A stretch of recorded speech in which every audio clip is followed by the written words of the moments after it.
بسم اللہ الرحمن الرحیم۔ تلاوت کے دوران بعض مقامات پر کچھ حروف ایسے ہوتے ہیں کہ جن کو ایک دوسرے کے اندر خلط ملط کر کے یعنی کہ مکس کر کے ادا کرتے ہیں، تو ایسا کب کیا جاتا ہے، کیسے کیا جاتا ہے، آئیے چلتے ہیں، اصول بیان کرتے ہیں۔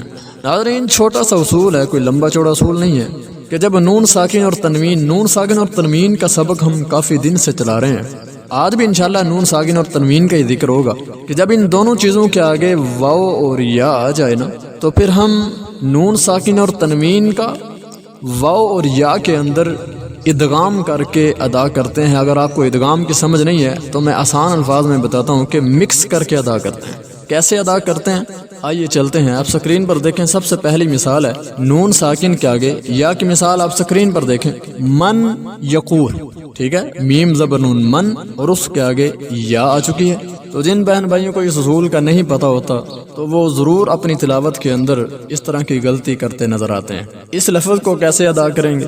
میم زبر نون من، یا زبر یا، من یا، اصل میں تو یہی ہے، لیکن اصول یہاں پر لاگو کریں گے تو پھر ہم نون کو آدھا ادا کریں گے اور یا کے ساتھ ملائیں گے۔ کیسے؟ من یقولو، ٹھیک ہے، اس کو ہم مکمل ادا کریں گے تو من یقولو بنے گا، اگر مکمل چھوڑ دیں گے تو بنے گا من یقولو۔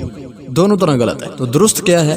من یقولو، ٹھیک ہے ناظرین، من یقولو، اس کو من یقولو اور من یقولو یہ دونوں طرح پڑھنا غلط ہے۔ آگے چلتے ہیں، دوسری مثال آپ سکرین پر دیکھیں، نون ساکن کے آگے واو آ جائے تو تب بھی ادغام کرتے ہیں، مکس کر کے ادا کرتے ہیں۔ اس کی مثال آپ سکرین پر دیکھیں، اصل میں کیا ہے؟ میم زیر نون من، نون ساکن ہے نا، اس کے آگے واو آ چکی ہے، اصل میں تو من وال ہے، ٹھیک ہے، لیکن اصول کے تحت کہ نون ساکن کے آگے واو آ چکی ہے، اب ہم یہاں پر مکس کر کے ادا کریں گے، ادغام کر کے ادا کریں گے، میو وال۔ اب اس کو من وال پڑھنا بھی غلط ہے اور میو وال پڑھنا بھی غلط ہے۔ اب دوسری طرف چلتے ہیں، تنوین کی مثالیں آپ کے سامنے پیش کرتے ہیں۔ تنوین کی بھی دو مثالیں آپ کے سامنے انشاءاللہ پیش کرتے ہیں۔ پہلی مثال واو کی ہے اور دوسری مثال یا کی ہے کہ جب تنوین کے آگے بھی واو اور یا آ جائے تو ادغام کرتے ہیں، مکس کر کے ادا کرتے ہیں۔ تو پہلی مثال آپ سکرین پر دیکھیں، آپ کو نظر آ رہی ہے، اصل میں کیا ہے؟ برقن۔ تو یہ بھی میں نے بتایا تھا کہ تنوین کے اندر بھی نون ساکن ہوتا ہے لیکن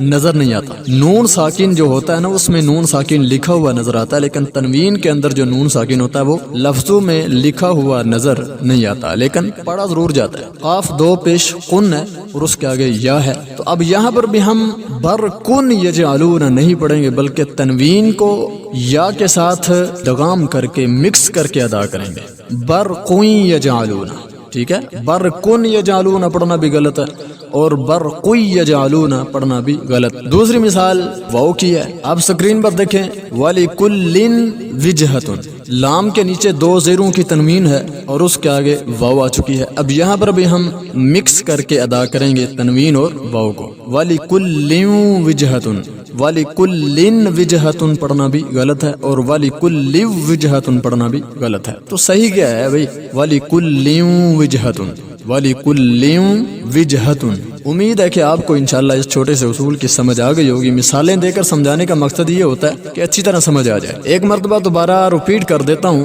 کہ اصول کیا ہے۔ اصول یہ ہے کہ نون ساکن اور تنوین، نون ساکن اور تنوین کی وضاحت کئی دفعہ ہو چکی ہے، آپ پچھلے اسباق دیکھ سکتے ہیں، انشاءاللہ آپ کو سمجھ آ جائے گی۔ نون ساکن اور تنوین کے آگے واو اور یا آ جائے تو پھر نون ساکن اور تنوین کو واو اور یا کے اندر ادغام کر کے مکس کر کے ادا کرتے ہیں، ٹھیک ہے، یہ تجوید کا اصول ہے۔ اگر ہم اس اصول کو سمجھ لیتے ہیں، جان لیتے ہیں، پہچان لیتے ہیں تو انشاءاللہ ہم اپنی تلاوت کو ہر طرح کی غلطیوں سے انشاءاللہ پاک صاف کر سکتے ہیں۔ اللہ سے دعا ہے کہ اللہ تعالی ہمیں اپنا کلام احسن طریقے سے پڑھنے کی، ادا کرنے کی توفیق عطا فرمائے۔ السلام علیکم ورحمۃ اللہ۔